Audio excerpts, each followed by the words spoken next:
Endi wong iki? Apa pengen nih gue. Oh, wis mateng wisan kok. Apa sing dilandangi? Oh. Ndoke bunder, ndok gluduk. Tahu penceng. Oh, gane. Wis bar. Apa sing dilandangi wis bar? Ya, nduk. Hah? Ini kok saiting. Kita balik rene mapen malan.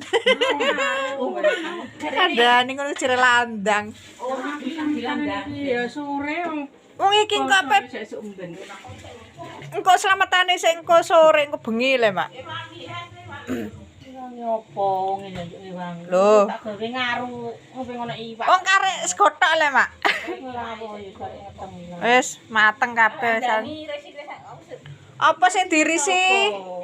Nah, Bu. Landang kuwi kok.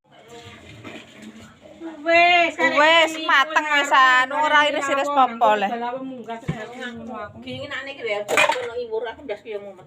Ngono yo luwung lho ono sing ngadahi apa ngono ku nesak, ngono ku nyumbang tak kandhani. Iku engko sagane engko bengi Mak Jan, engko jam 7.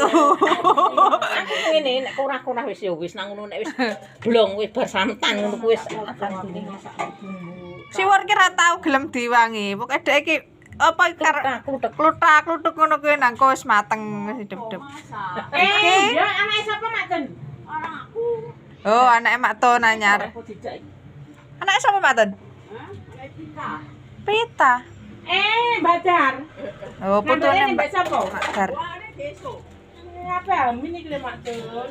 Ya wis ra njeli wang ning. Wis Wis namatuk, naturu. Aku nek ngadang-adang yo nyeluk iki Gampang ngono kok. ngaru no kompor gede.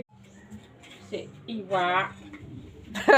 Iki Inget kowe koyo ngene. nah ya iki tukang syuting iki mangkat. Ngaru segane terus iwak tak gawe no kompor gede. Ayo. Sego nyuting siwur iki lho. Kok mandok gendok kok dilet-let engko mari iki. Kok nek wis ngadahi. Sampeyan ngulon. Urung